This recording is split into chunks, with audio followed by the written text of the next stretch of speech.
Right when you're taking a sip. Good afternoon, everybody. How's it going, Northridge? Welcome in, friendos. It is Thursday, October 12th. And it says friendos. Friendos. You know what that's from? No. It's from a movie. Oh, okay. Yeah. Are you a movie buff? Somewhat. Not crazy. Not crazy. Sorry I interrupted your introduction. No, that's okay. My bad. It's very interruptible. It's from, well, goodness, I can't even think of the name of the movie right now. It's got that guy that I can't think of. That guy we don't know. And it has that, it was that one, that kind of Western, modern Western, where the guy is wandering around with a cattle, one of those, not a prod. Hot shot? Yeah, where it goes, Yeah. Yeah. Yeah. And he's wandering around and killing people with that. And he called people friendos. So I don't know why I use that. Sorry, Northridge. But it's a really good movie. An odd reference. What's the name of that movie? I don't know. It's not one that I saw. Oh, darn. And by the way, those things can't kill you. They can't. No. Oh, you just ruined it for me. Yeah, I grew up with that stuff. There's not enough juice in those things to. It hurts. By the way, this is Hi. El Presidente, as I referred to him last week. This is the chair of our overseer, Scott Whitman. How's it going? Great. Yeah, the president. Have you ever been in a church where they have like a church council or something like that, where they had the president of the council? That's what it used to, like at the Lutheran church I was in. Right. I've only known churches where it's Over like head. Yeah, then maybe chair, deacons or elders board or something like that, but it's usually just a chair. Yeah. Yeah, Presidente. That's Tommy Lee Jones. Okay. Well, now I'm remembering. Everyone likes Tommy Lee. Really? What is the name of that movie? I don't know. I just said that. No Country for Old Men. Right. I did. Now not you remember see that? I did not. You did not see that? No, I know it was very well reviewed. And it's actually a really good movie. Yeah. So I hear. But anyway, we got Scott Whitman, the chair of our overseer board here at Northridge. Scott, you've been around Northridge for ever. How many years? Like since the very beginning, 2000? Practically the beginning. Yeah, I was thinking about it actually because I knew that question would come up, and it would have been the spring of 2001. So that would have been like 6 months after this started. Right. We missed the fall launch of the church when it was planted. And then we came in that following spring when we were pregnant with our first child. Yeah, Audrey. Yeah, so our kids have been raised in the church, been around from the beginning practically, yeah. Wow. Well, we'll get back to that. Okay. But what I do with every new person that comes on the podcast is I got 10 questions for you. No. And we count down from 10, go all the way to 1. Okay. And each number is has to do with that number that we're on. So like 10, name 10 so this is types of cows. Oh, man. That kind of thing. But that's not the question. This will be harder than I thought then. It's not hard. It's not hard. Okay. It's not like a quiz. It's about you. Okay. Well, I should know the answers then. It's to let people know more about you, even though you've been around here forever. And a lot of people do know you, but there's so many new people here at Northridge over the last 5, 6, 7 years. Which is awesome. Like a lot different people than when you guys first started. There's a few of us that have been around the whole time. There's a handful I can still pick out. Right. But there's a lot of people that might not know you. Exactly. And so this is a really cool opportunity to get to know you. Number 10. So they, like in gymnastics, a perfect 10. Okay. Right? What is a perfect 10 out of 10 day for you? Oh, wow. Yes. Perfect 10 out of 10 day. It would include being outside. I love a sunny fall day, like we've had some recently. And it would involve being with Terry somewhere. Terry, your wife? My wife. Okay. And we like to hike. We like to be out in the countryside. We like to be outside, putz around our yard, kayaking. We like. Yeah. Do you hunt? I hunt a little, not enough to call myself a hunter. Okay. You fish? Yeah, I like fishing. Yeah, we love being out on our little boat. Fishing together, in fact. So up north. Up north. Yeah, you have a cabin up north? We have a little place up north a couple of hours off of a lake called Wakanabo. Wakanabo. Nice. That's not too far away from Ben and Terry's. Correct. Right? We're only about 15, 20 minutes from Ben and Terry's place. Nice. Yep. So that's number 10. That wasn't so Awesome. hard. That was easy. Number 9. Okay. 9. You know German? No. 9. 9. That's Which exactly. means no. Yes. German. I know that much. Number 9. Okay. 9 means no in German. What's something you have a hard time saying no to? Oh, coffee. Thanks, Greg. I literally can't say no to coffee. I'll just appreciate that. That's good. Appreciate the help there. Yeah. That's definitely the answer. Good answer. Number 8. Yeah. What's the worst thing you recently ate? Some of these are recycled questions just because they work so well. The worst thing I recently ate. Yes. I think grammatically it should probably be eaten, but it's 8. What have I eaten recently that was really bad? Wow, I can't even think of that because I enjoy eating. I cook a lot of it myself. So, Well, what? I can't even think of an answer to that. You eating good. Yeah. Can I pass? Can we just call it I eat you well and can't remember a bad thing? No. What's the worst thing you've ever eaten? Eaten. Aided. Aided. What's the worst thing I ever ate? Ever. Ever. Oh, man. You're around your cattle a lot. Yeah. You know, have you ever tried different parts of the cow? Yeah, I suppose so. I don't like liver. Okay. You know, there's certain some variety meats, as they're called. I don't like things that people shouldn't be eating unless they're starving to death. Well, Yeah. liver. I mean, Yeah, that's a pretty. You know, some people like it. I don't. There's a lot of health benefits Yeah. to it, right? Yeah, Okay. things like that. All right. Yeah, But you don't We'll like go- liver, so we'll No. just say liver. Sure. On the 7th day, question number 7, God rested. Right. This is kind of similar to number 10, but what's something that you find restful? You know, I don't necessarily. I'm not a nap taker, although it seems appealing often, but it never happens.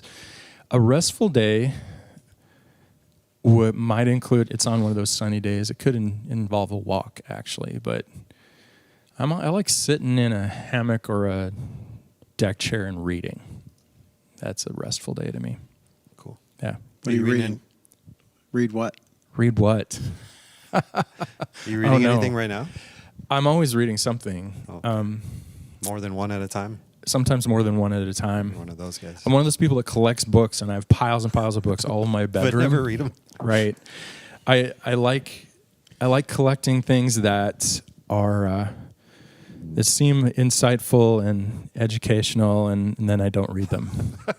I go to conferences and that was an amazing presentation, and then I buy the book and have it signed and go home with good intentions and never read it. What I end up reading actually over and over again are some of my favorite novel series, and I just have one open all the time on my Kindle or whatever. If you had to pick one novel series stranded on an island to bring with you, what would it be?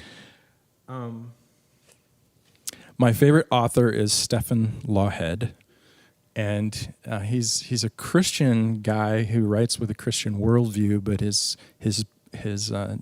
fiction is like medieval fiction or Celtic mythology and that kind of stuff. Oh.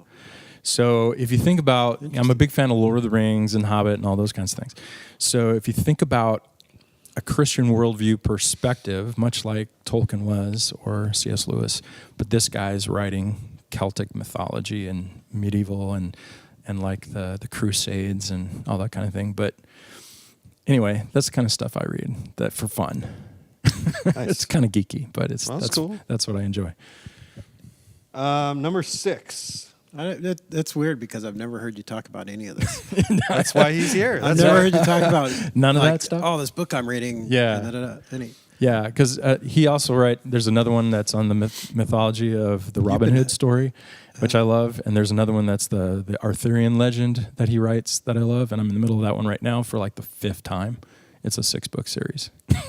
You read it 5 times already? The whole series, yeah. And you're reading it again? Reading it again. When was the last time you read it? A couple years ago, probably. You know what's funny is isn't Robin Hood like the myth is that he robbed from the rich and gave to the poor, right? I know that's not accurate. That's the simplified version, yeah. Right. And I've heard people who are more on the, not to get into politics because that's a few things I hate more, but people who are more on the socialist or side of political things will say, like, use that as an example. See, Robin Hood robbed from the rich, give to the poor. But I heard someone say it's really he's robbing from the government and giving back to the people because he needs to take from the king and the ruling class. Yeah, people. yeah. The series. I don't necessarily want to get too geeky on this. But Yeah, the go series, for it. Just get Please geeky. do. Lawhead's take Watch on us it glaze is over it and- goes back to the old Welsh period, post-Roman occupation, when the French were taking control of Yeah. the English or the British Isles, and so the Welsh were the people that live in Wales, obviously, in the hill country, and they were known to be fantastic archers.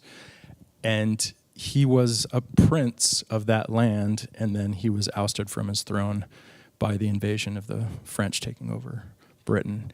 And so he was a rebel leader against the occupation. And so his robbing of them was more about feeding his people and funding the rebellion. Is Sherwood Forest a real forest? It is on the English side It's of it, up but there by Mille Lacs. yes, by Mille Lacs. There's a big guy standing up by the road place in there, yeah. on 169.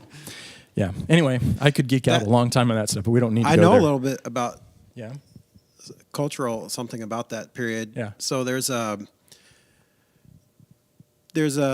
gesture that's like it's like the middle finger here, but in the UK it's like Oh, not holding a up your- clown gesture. No, not a jester. Not a jester, but a Gesture. gesture. Not a jester.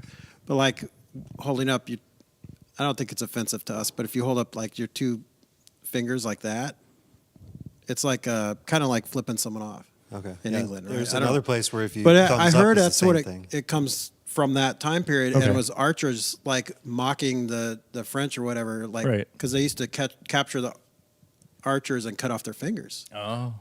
Yeah. and they were like holding up their fingers, like, "So you yeah. haven't got me," kind of a thing. Right, right. So, anyway, Well, for that There you whole go. yeah, through that whole medieval time period, the archers of Wales and England were known as some of the most lethal warriors of the time. Yeah. Number We 6. should Number talk more about 6. this Yeah, we sometime. should talk more about that. We'll have a Six. whole other episode about Wait, that. did you like the Kevin Costner rendition of? No, I didn't. I didn't even see Roman it. of Locksley. I never saw it. He couldn't even speak with I'm an here to English rescue accent. you. Right. What about the Men in Tights version? Men in Tights was at least funny. Who's the bad guy? The sheriff. Oh, he was also in. The guy who played. He was also in Harry Potter, wasn't he? Yes. But The he guy- did the thing where He was also It's in the Ah. Nakatomi Square, the Yes. Christmas movie. The Christmas movie with Die Bruce Hard. Willis, Die The bad Hard. guy. He was Oh, the bad yeah, guy yeah. in Die Hard. What's his That's name? The guy falling off the building like yes. this. Yeah. What's his name? Yippee-ki. He's also Yes, Scar that in The one. Lion King. Yes. What's his name? Well, the voice. That was The Robin Hood I love the most, movie-wise, is the Russell Crowe Russell version. Crowe. It was gritty. Gritty. But you think that's like maybe closest to A what little it was really closer. like? A little Okay. closer. It's still the It was English all like version in of gray it. tone and Yeah. there's not much color. I've in not it. seen any No. of these movies. It's You that never one's saw worth a the try. That one's Kevin Costner one? No. What? That's okay. I It avoided had a it like better the plague, soundtrack. man, because that stupid song was on all I was just gonna summer say it on had a better MTV. soundtrack. Brian Every Adams. 5 Everything I do. minutes. Yeah. Click. Turn off the TV. Number 6. Yeah. Number Wait 6. a minute. Whoa. Wait. How much into this does St. Patrick intersect your love of this time period at all? It's a little bit later. St. right? Patrick? I think. As You know the actual story of St. Patrick? some of it. Okay. We'll talk about that. Not at a as different much. time. Not as much about that. He's not Robin Hood. No. But no. We talk about that around St. Patrick's Day. Yeah, I often we'll do. circle back to that. he was a real person. Fascinating. Number 6. 6 a.m. or 6 p.m.? As far as want to get up, Which one do you like better? I'm not a great morning person. I end up staying up until midnight versus getting up. But I don't know. That's my tendency. I force myself to get up in the morning. How many days of the week are you usually up at 6 a.m.? 3 or 4. Oh, okay. Yeah. I get up when Terry has to get up and go, so I'm usually cooking breakfast and helping out. Oh, that's nice of you. Yeah. 5. Number 5. 5. 5 years into the future, you hope to fill in the blank. 5 years into the future, you hope to. 5 years into the future, okay, that would put me at almost. No, that would put me just over 60. Ooh. Ooh. I would hope to be working less, playing more, spending more time on a boat or in the woods. Like that. Yeah, that's what I hope to be. It involves having to make a little more money before I can do that. How about a boat in the woods? A boat in the woods. In a tree. Yeah. Number 4. What's your dream vehicle? 4 wheels. Number 4. Four I said wheels. vehicle What if it's a because truck or motorcycle? car. What if it's 2-wheel? What if it's 3-wheel? Yeah, I'm not a motorcycle guy, so it would be a think I do. 4-wheel. Yeah. I like Jeeps, but I've never had one. I don't know. I'm been thinking I might be due for a truck, Pickup? a pickup truck. I've never had a truck. You've never had a I've truck? never had You're a from truck. Wyoming. I know. I've never owned one of my own. That's wild. I mean, I I've know driven. you've always had Suburbans. I've driven my dad's. But you've never I had grew your up own on the pickup. ranch driving truck. Would you prefer like a brand new Silverado or like an old classic, just like an old classic Chevy? A classic Chevy would be really cool. Yeah.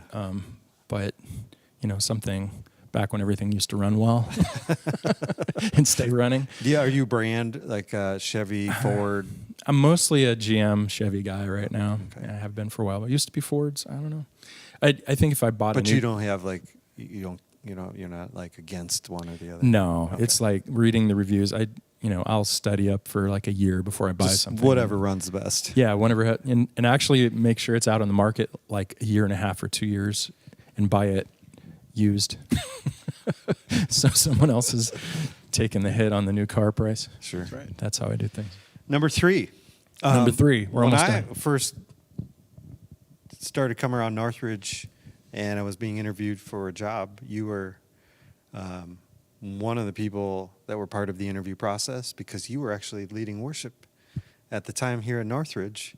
I don't know if you were newer around here, probably it's been maybe 5-6 years since you've sang with me. Why? That's not the question.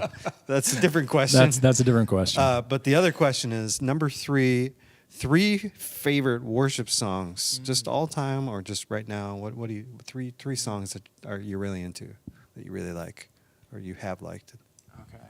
I'll go by eras, and hopefully I won't forget what I'm trying to say before I get to it.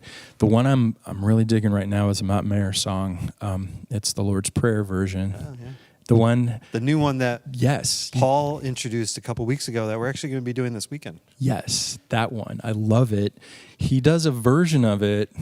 You've seen the video where they've got an organ and a big choir, Yeah. and they're rocking out this cabin or something. It's just an amazing version of that song, and I love it.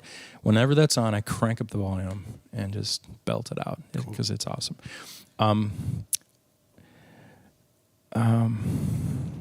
And then I used to just follow along and sing a bunch of Chris Tomlin stuff. And now I'm trying to pick a particular one. There's so many. There's so many. Actually saw him back in the early days of Northridge, early-ish days. We used to send a few of us to a conference in Chicago. And it was part of the tech and worship team, and they had a worship conference. And Chris Tomlin was there and did workshops and led worship for the conference for a couple of days, and just love that stuff.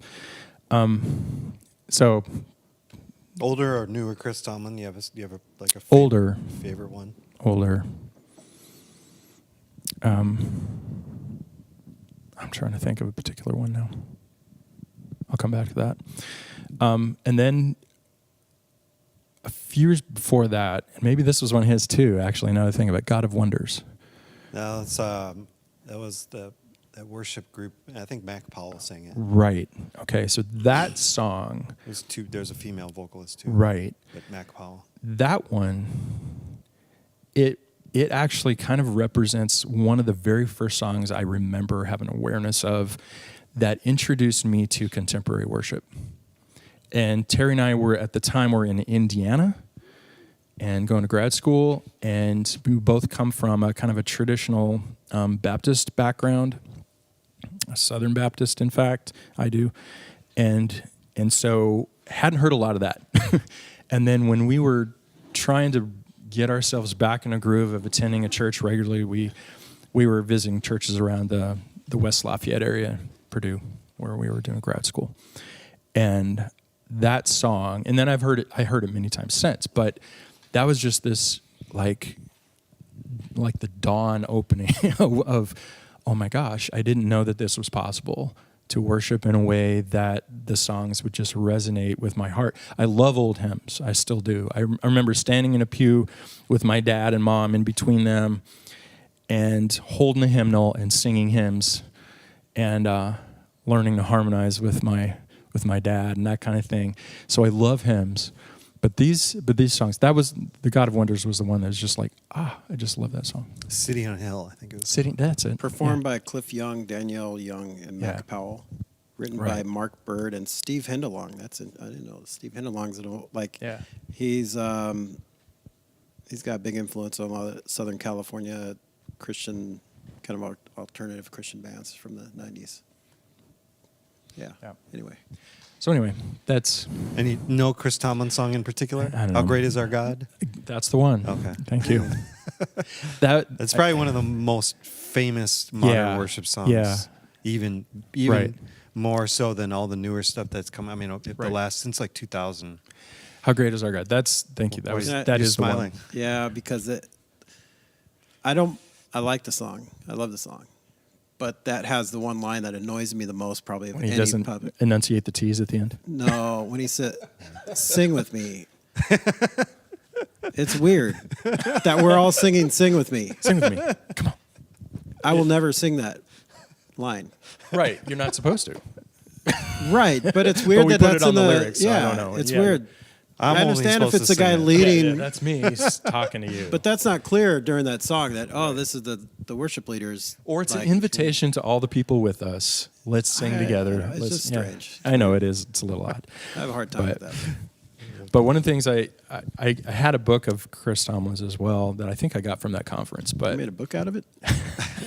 not that song, just in general. We talked about his perspectives on worship, but something about he was encouraged when he What was I just Was Made starting out. For? Is that the book? Yeah, I Little- think that's one of those little books? Yeah, it's very small. What I Was Made For. But something about how he was encouraged as a worship leader to go to Scripture and to be a modern day psalmist. And I think the best worship out there now, and in general, that's my perspective, is basically songs that are modern psalms and hymns. Yeah. Anyway, Cool. Number 2. 2. 2 places in the world that you have never been to that you would like to go at some point. Oh my goodness, there's so many.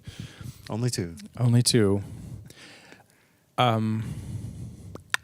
I've not been to, I would like to do the Mediterranean, kind of visiting the places that Paul, the Apostle Paul, visited or did his ministry. So not all of them necessarily, but I would love to see. I'd love to see Greece. I've not been there. I've been to Italy a little bit one time. I would like to see Rome, Istanbul, that arc of the Mediterranean. I call that one place. Fair enough. The We'll call it one Mediterranean, place. The one Mediterranean. region of the world. And I would like to go to Australia and New Zealand. Oh yeah. Very cool. Yeah. Those are also two different places. 2 different places, They're but very far away from each other. I know. ironically. Same You actually, we kind What's that? of look. Same continent, right? No, No, Aren't they the same continent? no. no, they're 2 different islands. I know, but they exist as the same continent. don't We they? kind of lump New Zealand into the Yeah. Australian continent, but it is New is Zealand's really a big far island. away. Actually, New Zealand's several islands. Isn't it like a 12-hour plane ride? From Australia. Yeah. I don't think it's that far. Really? Maybe I don't know. But it's a lot farther than we think. Right. Right. Like in our minds, it's close. It's not just a hop. No, No. but New Anyway, Zealand's up. Yeah, that's. I would like to combine a trip and do the both of them together. So I'm still counting that as one. Oh, never mind. Lori said, only a I few love Chris hours. Tomlin songs too, but he's no Keith Green. The Preacher's Daughters formed to keep the old hymns alive. They put on concerts locally and Christmas concerts too. Cool.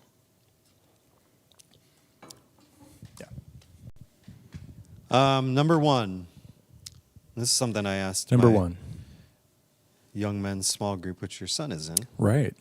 Do you have a one Bible verse that kind of, people ask about a life verse or like a favorite verse of the Bible, or How many of the guys said John 3:16? none of them said anything, None of them said or anything. all of them said nothing Yeah. because they were in deep Oh. thought. Actually, I shouldn't say that. I should. Isaac did say one. Okay. Yeah.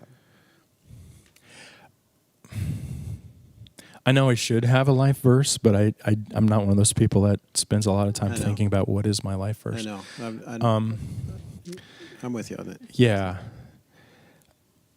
There's something about that Romans chapter 8 that I love, and I think it's because several years back I did a study with a couple guys, and we just dove super deep into Romans as a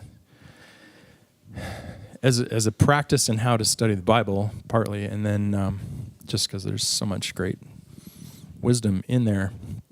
And I think it was Romans 8:28, which I can't actually recite off the top of my head, which is terrible. Maybe I'll blame it on my I always get all the 56-year-old Romans road brain. mixed up. Yeah, Like, for all of sin fall short of the glory of God. right. Is that, which Romans one is that? 3:23. Okay, so you knew that, Yeah, but not 8:28. right. Greg, you know 8:28 off Can you the look top it of up your for head? me? Off the top. No, you're already looking. I'm going to read all of Romans 8. let's just dive into Romans gonna 8. read it all? We'll work on it right now. We'll just do a Mike has it. study. No, he knows it. Is By he memory. listening right now? Is somebody helping us out? No, but he knows by memory. Mike does, yeah. Oh yeah.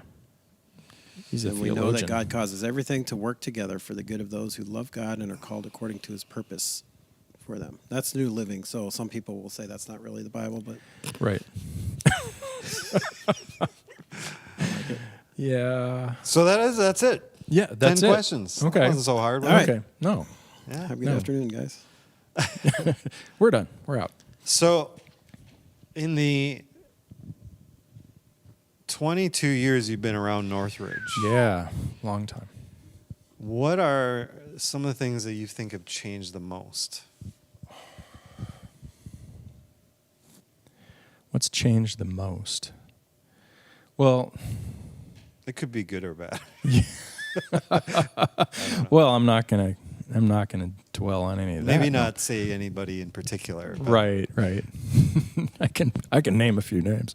No. Well, there's the obvious things in that this place we are blessed with is really a significant change. Obviously, the first 10 years we had no permanent home. And I know those of us who were there at the time look back with, I think, probably some nostalgic, warm and fuzzies about all the great teamwork and stuff that happened when you have to do church out of a box and a trailer and all those great stories. It's kind of like camping, And those of you who like camping would have appreciated the time when we were doing church out of a trailer. If you don't, then you wouldn't have. Because it was very similar. But I think we also look back with a little bit of revisionist history in our minds of, it was so awesome. It wasn't always awesome. Sometimes it was really difficult and painful and cold. And almost every time we set up, there was the idea, there was a prayer that was okay. And ta-da, it worked. Because almost every time it was truly a miracle that stuff worked. And you're talking about a lot of the technology. The technology, Yeah. right. And because we started, in terms of our visuals, we started putting up a portable screen and projecting from the rear onto the screen with an old-fashioned projector. Yeah. Cables, running cables all the way back and hitting a button on the computer Yep. to make it go. And then sound. So many things that So can many go things. wrong. Yeah, portable speakers and But also less everything. things that could go wrong, really. In some ways, less things. There's a lot more in Yeah. that sound booth right now that could go wrong. Right. Yeah, but when you're disconnecting and plugging stuff back in Yes. every single week, No, I know, but Right. if it's like, I don't know. And- I and think everything it's like works it's less things to plug in. everything works the previous week, and then you come back the next week, Yeah. it doesn't work. It's Yeah. like, what the heck? Yeah, exactly. It worked last week. We did it exactly the same way. And the things, we had some amazing team members and people who made all that possible, and a lot of innovation and creativity and how to do the technical stuff, and then how to put things together. Some other, obviously staff. We didn't have the support and the team that we do now. We had great people, but most everybody was volunteer. Ben and Terry, and even at the beginning, I think it was just Terry was volunteer to start. Dan volunteering at the start? Or did Dan he- was, I 'cause think, he was doing kids ministry at the beginning. yeah, Dan was doing kids and youth. His wife Heidi was leading kids. But they were volunteers. They were volunteer at the very beginning. Doug was around then. Yeah. I think at some point we started to add in some part-time hours to be able to Tammy. help out with. Tammy there? will. I'm sorry, Tammy. I don't remember exactly when you came on, but she came on really early too, and she's been around a long time from the beginning. Yeah, when almost. they had that other offsite office Right. space. Yeah, the office was over off 144. So having the resources to have a staff of pastors and folks that really support ministry in a consistent way and with excellence is truly a blessing. It's amazing. The thing I should say, the things that have not changed are the vision of what Northridge is about and kind of the value system that we have and this commitment to, we didn't have all the words for it then that we do now. The love God, love each other, make a difference. That clarity around that, the simple church model that brought us that clarity, that was like 10 years ago, roughly, A little bit more. when that kind of came together. But the ideas behind it were from the very beginning. And the sense of loving each other well, of really pursuing God and understanding who he is and what he has for us. And then whatever we do, this is what get us through the cold days, right? Whatever we do with excellence. And then defining excellence is doing the very best you can with what you've got. Yeah. And that leaves a lot of room for aspirational things. And the from an outsider's perspective, that excellence, what it means and what it looks like, changes over time. But that's been consistent from the beginning. Cool. I was going to say it also leaves room for imperfection, like in a good way. Like it's not striving for perfection. Excellence is a much better pursuit. Right. Doing the best you can with what you got. Right. And I'm thinking immediately in terms of Music. baseball. Baseball. Well, And the Dodgers. And the Twins. And the Twins. The Dodgers Like, and the Twins. and were- I honestly was thinking because they're the modern baseball. Sorry, Diane. She gets mad at us talking about baseball too much. But the modern version of structuring a team and a franchise is like, very statistic driven, and it's Moneyball, but it's kind of gone beyond that a little bit. It's this idea of like perfecting your team, or I mean, I think that drives it. Is like, how do I get the perfect guy that covers all these specific, really crazy in-depth stat categories here and here and here, but then the Dodgers win 105 games a season. The last 10 years or whatever, They got swept in the playoffs. and they get swept in the playoffs against a team in their own division that's won like 80 something, or whatever. But I'm not upset or surprised. That's why I Just fit bummed- in. bummed out. It's like being a Minnesota sports fan. That's Dodger fan. You're kind of used to it. But not just the Dodgers. I mean, in sports in general, it's like that idea of like getting perfect pieces to complete this team, where sometimes it's just the team that's kind of a little more scrappy, or like some players like elevate in the playoffs are usually these guys that aren't really big stat guys, but they just kind of have like an extra level that, when the pressure's on, they can elevate. And it's like really maximizing or doing the best with what they have. Well, that's Houston. I mean, Houston has a bunch of guys that did not have great years. Yeah. And then all of a sudden they the were playoffs disappointing hit, this year. and Urquidy goes out and throws just Yeah. bullets, and then guys like Bregman and Yeah. I mean, they had a dude who was hurt most of the year, and he came back and he hit a home run. Jose Abreu was Yeah. terrible. He's been 3 bad. quarters of the year, hit 3 home runs against the Twins Yeah. in the series. I'm not upset. I'm just Not that we're bummed. bitter or anything. I'm not bitter. I'm just sad because it was such a fun yeah. year Yeah. to break that playoff loss streak. I don't know. Yeah. Yeah, whatever. So, I mean, to circle back, I know. I was going to say I took it down the road, Bring it but in. honestly, it's yeah. really Imagine like, that. Scott's the one bringing us. Let's bring it That's back. what this podcast is Bring about. it in. Podcast. Yeah. So that concept as it relates to church is very important, I think, because if we get hung up on perfection, we're clearly doing it wrong. Because that's not asked of us. What's asked is to bring our best, and I think that's why we look at excellence the way we do. And what truly makes it special is the people and the family that this has become. I think always has been. It morphs over time. People come and go, but I think the character of it is consistent. But when people come and bring their best in everything they're doing, in that scrappiness, I like that's a good way to put it. It's just, let's just do this thing, and there's such joy in that. And it's fun. And the heart needs to be in the right place. Yeah. I hope this doesn't make you sad or anything, but and I'm not anybody who's anybody, but when I first I mentioned that Scott was in the interviews. I think that not the first one. I think the first one was just Ben and Terry, and then the second one was you and Brad and Ben. And then I think the third one, you guys came back for the third one because they had asked me to come to a service here, just to check it out. Because I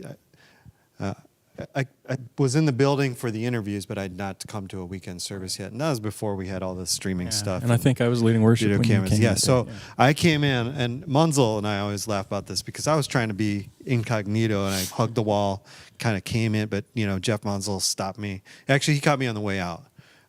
But I walked in, I kind of sat in the back corner here, and it was you, Sue Furbite, Devin, Matt Kropf,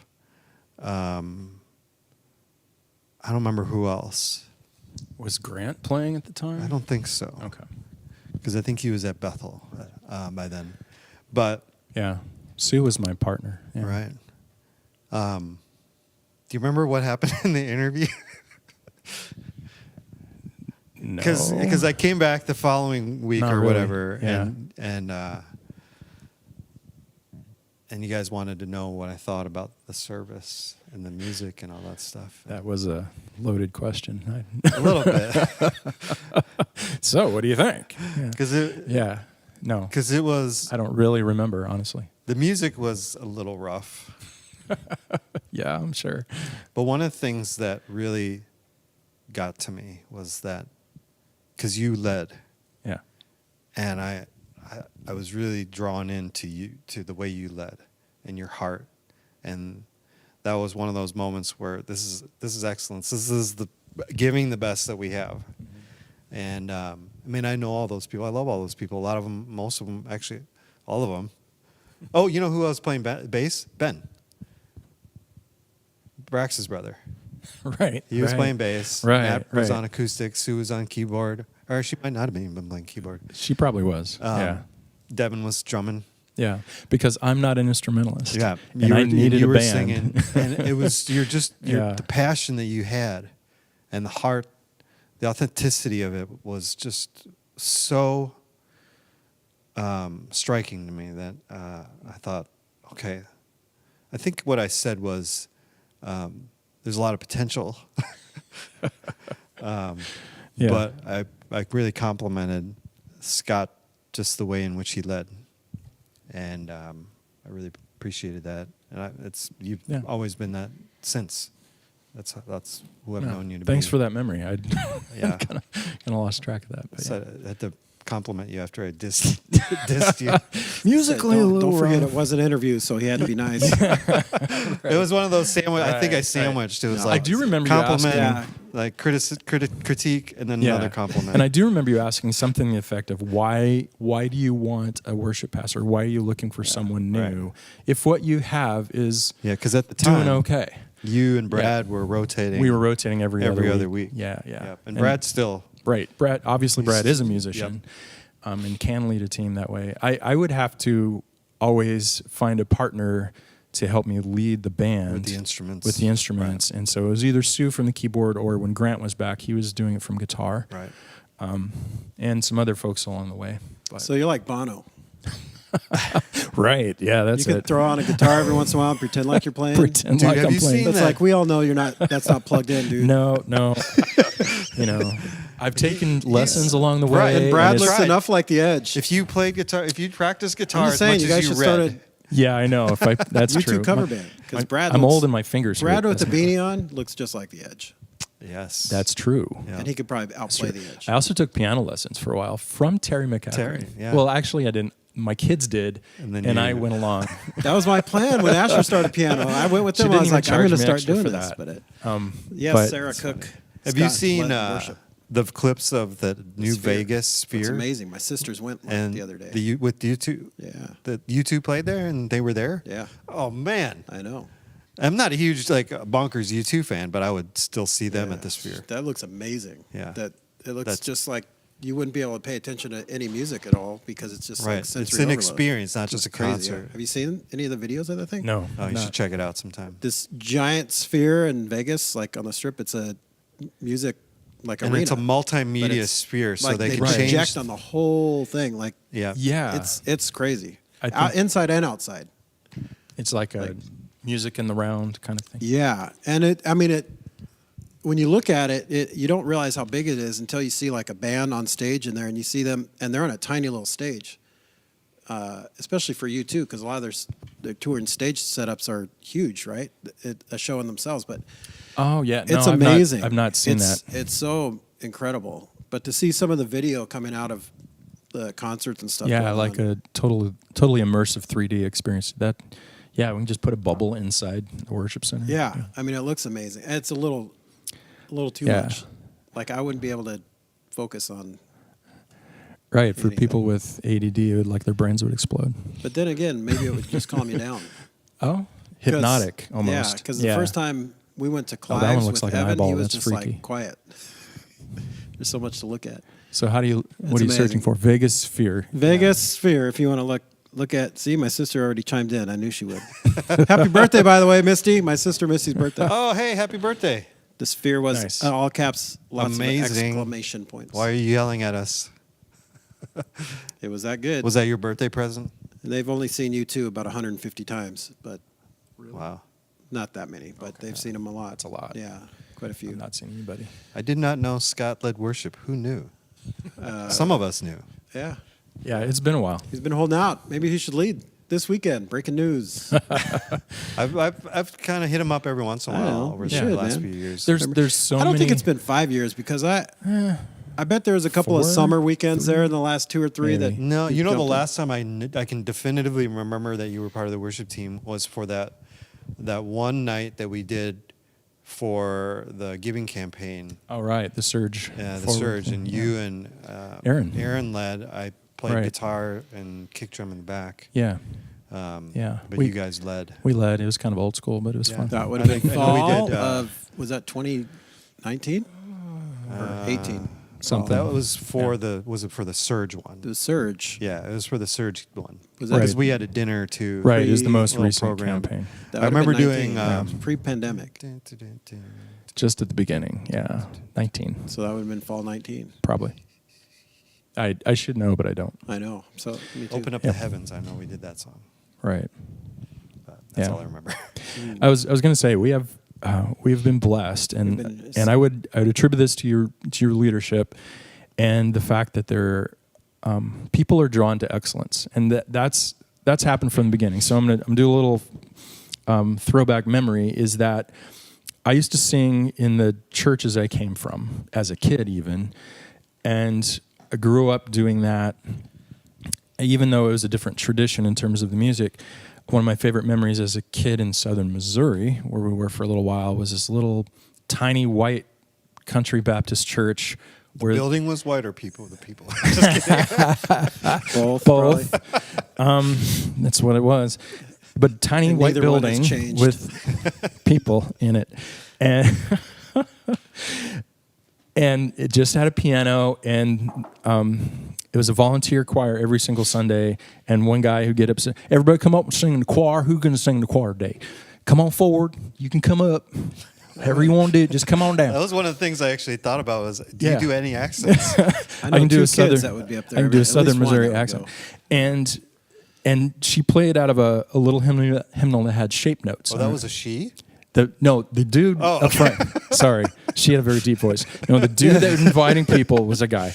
A woman at the keyboard, Okay. at the piano, a little upright piano against the wall, played from shape notes. I don't know if you remember what those are, and they would just pound this piano, and it was really fun music. And I thought that was the best ever. And I would go Was up it there slightly out of tune, like a a honky-tonk piano? little bit out of tune and all that. I forgot where I was going with all of that memory. Other than when we first started coming to Northridge, when it was at the grade school across the way, Right. and we kind of came in the back, and I can't remember who, Terry was leading worship at that time. Right. Terry McKeck. Was Hero there? Hero was there. Was Paul? Paul may have been there. He was there occasionally. He was not a regular. He was often. Sue was probably playing. But anyway, even though it was simple and the environment was not awesome, acoustically, clearly it was terrible.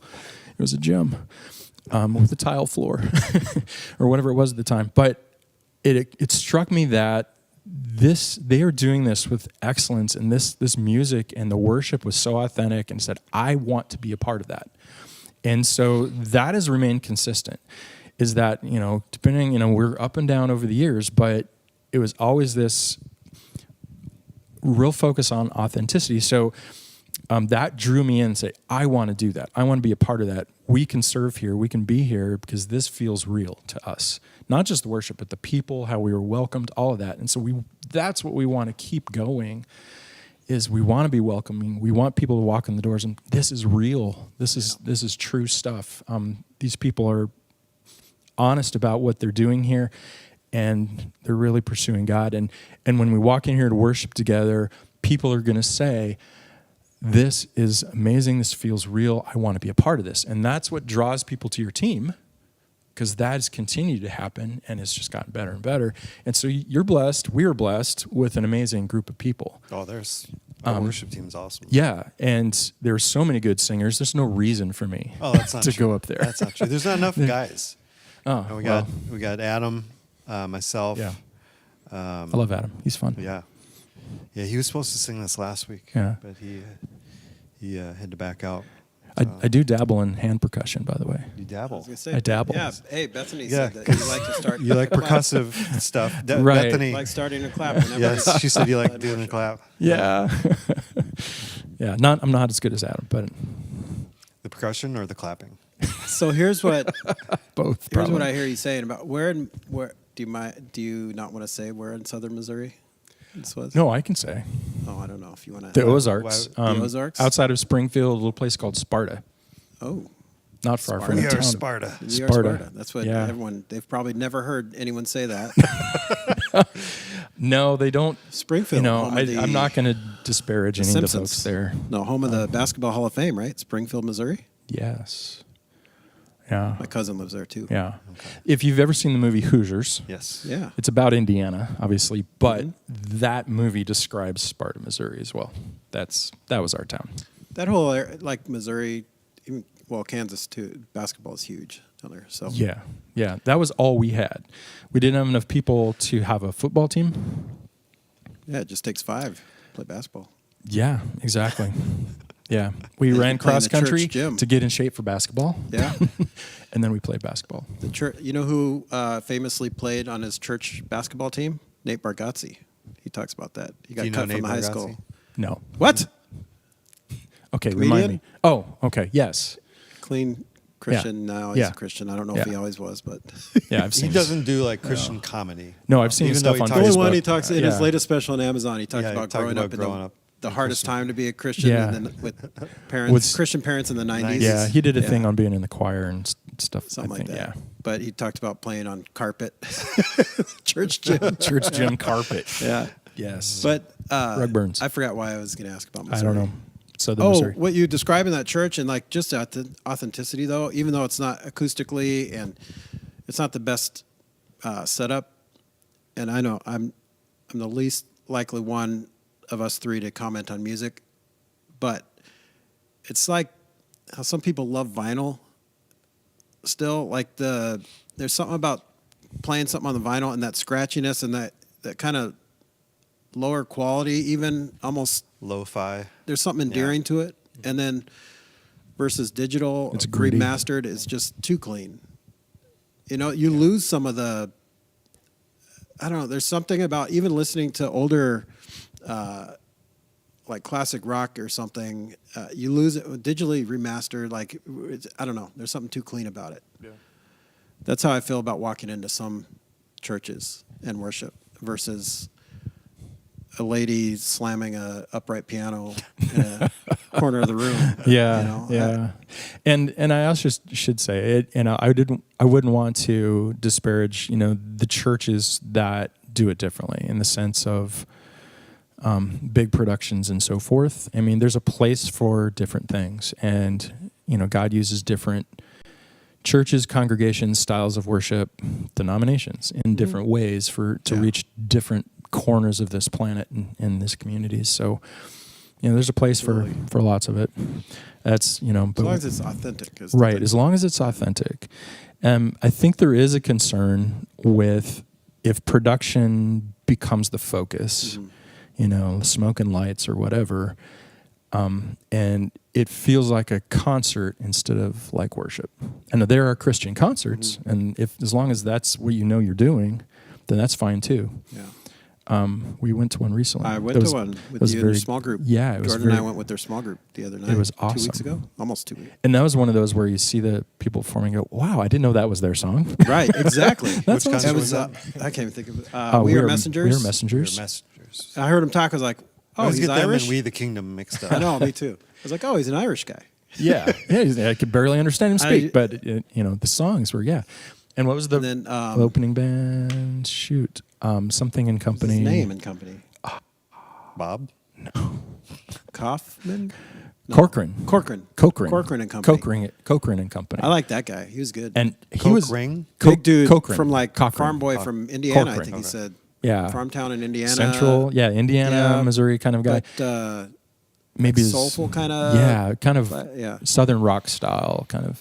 I loved it. Solo or did he do? Oh, he had a band. He had a very good band. His yeah. wife was in his band. And Yeah. then, but yeah, it was another one. He It was like, a keyboardist. oh, I've heard this song. Big, huge guy. Yeah. And sitting at the keyboard just pounding it in the center of the stage, and he was awesome. Anyway, My takeaway there, like on the way home, Jordan and I were talking. I was like, it's interesting when you go to a Christian concert because all the Christian bands, the guys think they have to preach and sing between songs. Like they're worship leaders at heart, I guess. I mean, I suppose of them many of them started that's as where how they worship started, leaders in right? church, But like, it's funny. Almost every song in between, they had to say something or give. I'm not criticizing at all. It's just interesting because if I go to other like just a regular show, concert or whatever, the singer might say something every once in a while About the between song or whatever. a couple of songs, but but not usually every don't song. want them talking. Right. They just play go. the song. They just go Play into the another music. song. Just play the song, dude. Yeah. It was You good. remember the name Bebo Norman? Yeah. Yeah. So I went to Bethel one year he opened up for David Crowder Band. And in between each song, Bebo would talk for like 15 minutes. Tell stories. Yeah. And they're funny Yeah. stories, but it's like, all right, dude, come on. Yeah, it's come on. Yeah. Well, I appreciate personal testimony occasionally Mm-hmm. in there, and then if there's something interesting that said this is what this song's about, that's Yeah. cool. But yeah. Anyway, we don't have to. Yeah, go I'm in not there. even saying it was that's bad. I just found Yeah. it interesting. Like both those artists, in between Yeah. almost every song, they stopped and They, to the With the credit, they were exception of- evangelical. right. Yeah. No, I Yeah. But I their get audience, it. they have to know that, okay, 99.9% of the people in Yeah. here are already Christians. right. It was at For the one Northwestern. person that may not be, they're going to make sure they hear about Yeah. Jesus, which is cool. Obviously I want that to happen, but No, it was great. Honestly, I thought one of the funnest parts was when what did we say his name was? Corcoran? Corcoran. When he's like talked about the music he grew up with. He's like, Yeah. my dad played yeah. a lot of like Elton John and Billy Joel, a lot of these like Journey. songs. And my mom played, I don't know, he referenced some She was like, the 80s rock or something like radio program, a lady that used to play like soft rock kind of Oh, stuff. yeah. I forgot, some syndicated radio thing. that. Yeah. And he just went through a medley of some of those songs, and they were like, he played. He didn't play Tiny Dancer. What's the other? We did. Did he Piano Tiny Man? Dancer? He did Piano Man. Piano He Man. did some Billy Joel. He did some different stuff. And He did something else. He did something from Journey. I thought he did. Yeah. I don't know. It was Anyway. He was great, and just It was sitting kinda at the fun. keyboard, just playing it on keyboard by himself. No one else on stage, and he did these covers of songs he grew up with. Yeah. It was pretty fun. And just about everyone in that audience knew every Yeah, everyone song and was singing sang along. along. So it was like We were an older we don't have audience. to pretend that it's. Hey, this is my music. I don't know. man. My kids know a lot of those songs too. Well, yeah, But, our kids were forced to listen to 80s rock. yeah, so. mine listen to good music. If you look at their Spotify Yeah. playlist, sometimes I tear up. I'm Yeah, like, yeah, yes, they're listening to good stuff. that's That's beautiful. usually what happens is kids start by listening to music their parents listen to. Yeah, so I grew up on country. Yeah. We've probably exhausted any of the knowledge and wisdom that I might have. Oh, that's not true. Tell people what you do for a living, Oh, like for a job. yeah. I am an independent contractor, so to speak. Freelancer is another word for it. I've been out on my own for over 20 years, I suppose, and work in marketing communications. So, Business is called. well, I have a couple, but the one that dominates most of my energy and time in the last many years is called AgriLife Studios, and I co-own that with Sean Nielsen. And so that's media production, content creation, photography, and video for agribusiness. So kind of a niche thing. But I grew up in ag. My background is ag communications and marketing. And I enjoy the broadcast side of things. I enjoy the visual production piece. I've always dabbled in photography ever since I was a kid. I'm more of a writer by training and experience, but Sean and I started it in 2006. So a long time, over 15 years together. And the last 8 years probably, we've done a lot of video production. We hire subcontractors to do that work, but work with some really cool people and get to do some cool stuff. And that keeps me busy. I used to be with an agency back just before Audrey was born. And so it had been about the time we started coming here. And decided to get out of that because it was just a crazy rat race thing. Like And an ad agency? ad agency. And so A lot of stress, I bet. a lot of stress. And I was driving down to Bloomington every day from up here and realized that when I think I sat down with someone from HR one day and they said, well, this is the arc of development we think you're on. And I looked at that and I go, no, that's not where I think I am or where I should be. And clearly I'm not going to be moving the way I should. And it was just the reward system for that business in general, at least at the time, was exceeding expectations all the time, which then it becomes, well, you're just ratcheting expectations. Yeah. And they would, it kind of rewards the people who are willing to stay all night Yeah. to pull off a crazy request by your client for the next day and that kind of stuff. And I thought, you know what, this is not the life that I want to live. I have other opportunities. So, like I say, we're pregnant at the time, and I decided, you know what, part of it was decided for me because there was a layoff coming, and I thought, okay, I'm just going to go half-time for a while, and then I'm going to jump off the ship before that happens. And I formed a little freelance micro agency with a former colleague, and we did that and ran it out of our basements for 6 or 8 years. And so I was working at home before working at home was the thing, and I've been doing it ever since. The kids were at home with me, and I would get a couple of daycare days a week just so we all didn't go insane, and I was able to have meetings and go places. But you know, bouncing a kid on my knee with a headset phone and on the computer writing stuff, and you know, throwing them in the minivan and running and delivering work and all that kind of stuff, and having meetings in coffee shops and all that kind of thing. You enjoyed that more than It was a rat race blast. of the business. It was a blast. And you know, my kids probably watch more TV than they should have. You know, Daddy has a meeting. Sit here. There you go. Wait, Pre-iPads. before you move on, because admittedly they probably had more screens than they should have. You said, Right. Yeah. What's Audrey doing now? Because you said when she was pregnant, you and Terry were pregnant with her when Yeah. you started this, and maybe wasn't the ideal, what people will say, the ideal. You can't have too many screens. You're supposed to have a limit screen time, Right, Scott. right. Just tell everybody. Audrey's in Audrey? grad school right now, in PT school. He's a Yeah. doctoral program, In the and doctoral program. See? yeah, and she ended up, Turns out okay. you know, getting A's all through high school and college and all that. Phenomenal kid. She turned out okay. And I feel As did Jake, by the way. But yeah, they it's turned out awesome. okay. But knowing that Audrey just Yeah. started her PhD, or I don't know if it's PhD, but doctorate program, Yeah. grad school, Yeah. which Yeah. is amazing because Yeah. she was high school when I got here. So Yeah, it's just and that, when for we- me, that's like a weird. People that have been around a while will remember her running around these halls. Yeah. She was one of the crazy ones. Yeah. Yeah. Well, yeah. some of us are doing our best to hold up that Right, tradition. I know, and so I look at our young kids now, and I think, oh, this is such a blessing, so awesome. First of all, knowing that we raised our kids in this church family, and they're continuing to be blessed by this church family and our pastors, and so I have all kinds of hope, and I appreciate the ones that are creative and a little rambunctious, Yeah. because that's what I had. They go and they change the world.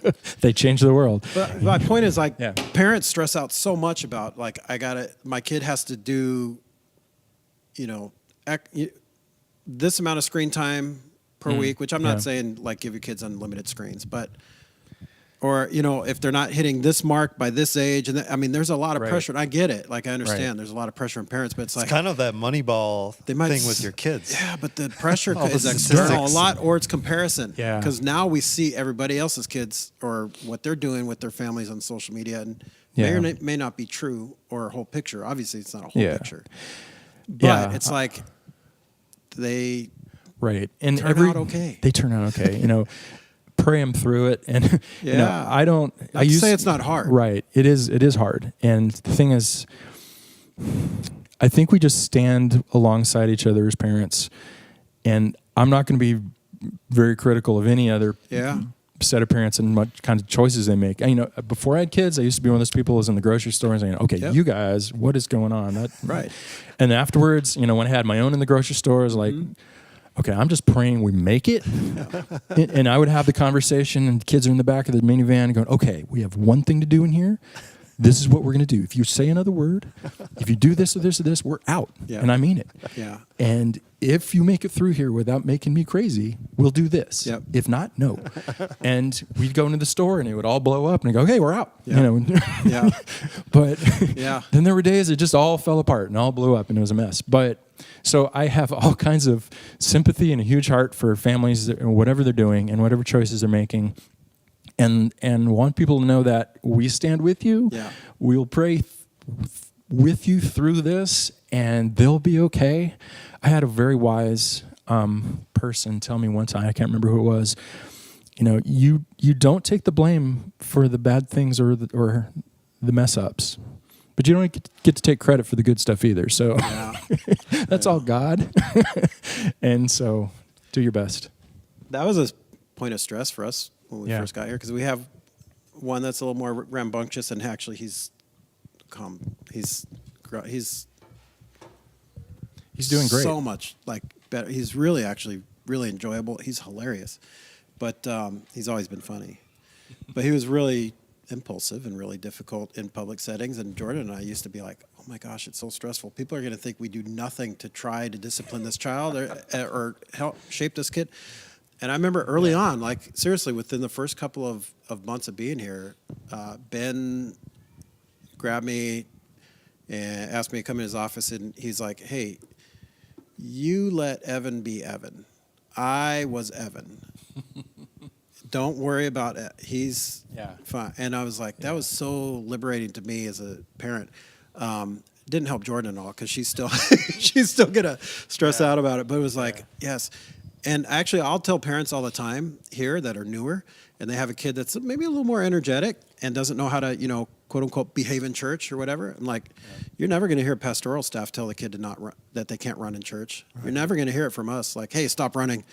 You might hear it from someone else, but it's not going to be us, because that's all of our kids. Yeah, yeah, exactly. Ben had one of those kids, right? And so I've heard he turned out pretty well.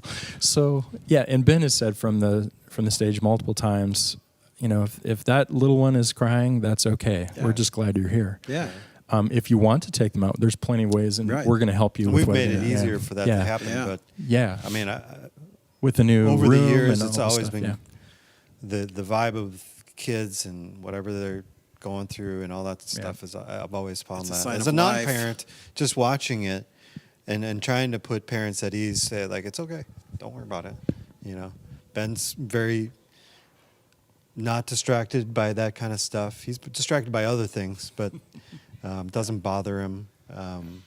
I will say, if your child is like really rambunctious, then just be mindful of those who are around you. It might be distracting other people around you, which is hard. It probably doesn't distract us that much if we're up front, but yeah, you're free to get up and come out. And I see a parent out here with little ones all the time, and I tell them, like, you're welcome out here, but you can also take him to the other end. It's streaming down there, and he could run around or she could run around, and there's a little more that they could play with or whatever. But anyway. Yeah, the other end of it's been nice to add the monitors that stream it down there, and now we have the nursing room available and stuff. Yeah. That took another turn, but when you're talking about, having the kids at home with you and working, and then having more screens than possible, and then again, knowing what Audrey's doing now, that was it just hit me like, it's okay. It's okay. Yeah. Or it might be okay. There's no perfect formula, is I guess better. Right. So, are you telling yourself this, Greg? Huh? So you preaching to yourself? Positive self-talk going on. Yeah, no, it is. I mean, hey, if it were up to me, we'd all have ice cream for dinner and every night, and sitting on our phones all day. I'm thankful for Jordan to keep us on track, because the kids would be a wreck. I'll have to say, I've had your boy in my class. Oh yeah, and Terry has your daughter in her class. Oh yeah, and so we love both those kids. They're going through this thing in the mornings. Not necessarily. They've been kind of like talking more about like shows and things they used to watch when they were little. And so this morning, Evan goes over to PBS app and turns on Curious George, because he liked Curious George, but especially Riley. That was one of her favorites. Georgie, she's called. And I was dying laughing. But Riley's really funny, quickly climbing the ladder of maybe the funniest kid. Honestly, like a lot of people don't realize that. But she's kind of a combination of Asher's goofy humor and then Evan's really quick wit. But this one was Evan this morning. He turns on Curious George, and Evan's like, looking at the man in the yellow hat. Is that his name, right? And she's like, huh, after 10 years, still single. It still has because he's got a monkey. Jordan's like, no one wants to live with a that monkey. guy with a monkey. That's funny. Anyway, so your marketing agency career. Right. Well, we don't need to dwell on that. We're kind of that's all I was going to say. Wind things down. Yeah. Here. Just as the chair of the overseer and this overseer group, who are the other people on it, by the way? It's not supposed to be secret or anything. The other overseers? Yep. Okay. Steve Willis is our vice chair. We've got Jeff Ekstrand as our secretary, technically, which is funny, because he doesn't. He does a great job. Ben Anderson is our treasurer. And then we have Heidi Foy is on there. We've got Richard Cook, and we've got John Schrupp. Awesome. And just tell people kind of what is your kind of main mission or goal of the overseers, as a group, as a team. What do you exist? Why do you exist? Why do we exist? Well, there's a couple things to keep in mind. One of them is that there are all kinds of ways that different churches are formed, and the governance of those things, and different denominations do different, and every single church has its own little flavor of it. And I'm not a student of all that per se, other than what I've learned along the way. And I must say that I've spent a long time here, so most of my adult life in this church. But we are a pastor-led, or you might call it staff-led church. Staff-led and overseer-supported, or overseer-guided. So the pastoral team and the staff under that, you guys, really lead the church and guide, or I should say, I'm not telling you what your jobs are. What I'm trying to say is our job is to support you guys, is to support the pastoral staff and to team with the pastoral staff to look at the long-term goals of the church, review the strategy of the church, to be the stewards of the business side of the church in terms of approving the budgets, but the budgets are developed by the pastoral staff and presented to us first as a review and for approval before it goes to the congregation for approval. Our job is to, a very simple way to describe it, as Ben's said in years past, is that we set the table for the ministry. So preparing the room, setting the table so that our ministry team and volunteer leaders can do the work that Northridge has been called to do. We are a sounding board for the pastoral staff. We are the prayer support for the church. Something that probably people may not realize is that if someone comes to the pastoral staff and says, we want you to pray over us or our family for this very specific thing, in addition to the prayer team that people are welcome to submit prayer requests all the time, there's a whole team of people, including us, praying over them. We will come to you, or you can come to us, and overseers will pray with and for you. We've done that on a number of occasions, and it's an honor to do that. If there are concerns that come up, if there's some kind of conflict, the overseers serve as a means to help moderate that conversation that needs to take place. I should say that if someone's got a concern with a particular part of the ministry, the first thing you need to do is go to your pastor. Take it straight to the pastoral leader of that ministry first. And 9 times out of 10, you guys can figure it out. But we're here to help with other questions like that. So did that answer, you think that addressed it? Yeah, I think that's okay. Good. That's a good answer. My job as chair, and I'm still getting used to that, I've not been in it very long, is to meet with Pastor Ben pretty regularly. We work together to set an agenda for our monthly meetings. We make sure that we're tracking with what's going on in ministry. If anything comes up in terms of budget requests. That's all set once a year, but we meet every month, and I would say half of our meeting is in prayer, is what it's about. And it's a, you mentioned that it's a staff-led church, but this group of overseers are, the idea is that it's a collection of individuals that are representative of you, the congregation. Right. Yeah. Right. The overseers, And not just people that are going to do whatever Ben says. no, absolutely. The overseers are come from the church membership, and We vote on you guys. And we vote on the every June. Yeah. church membership votes on us every spring, every June. The terms are 3 years. You can have a max of 3 consecutive terms. And for the most part, unless people decide, okay, I need to tap out, I'm done, I'm moving or whatever, most people will serve those maximum terms. But it's there for a reason. If we need to move people around, but we try to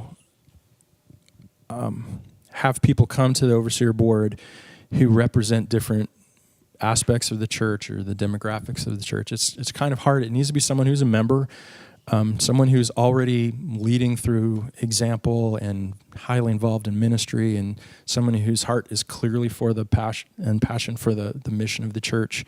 They don't need to necessarily have been here very long. It's just that you just need to be all in. Yeah. And that's kind of one of the That's one thing I thought was cool about Yeah. our overseer team throughout the years is the majority of the people have.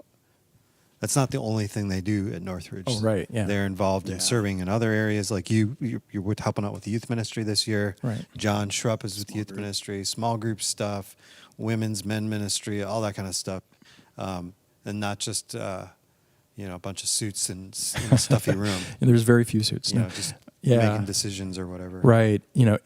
It's essentially, I don't know if I'd have to look back.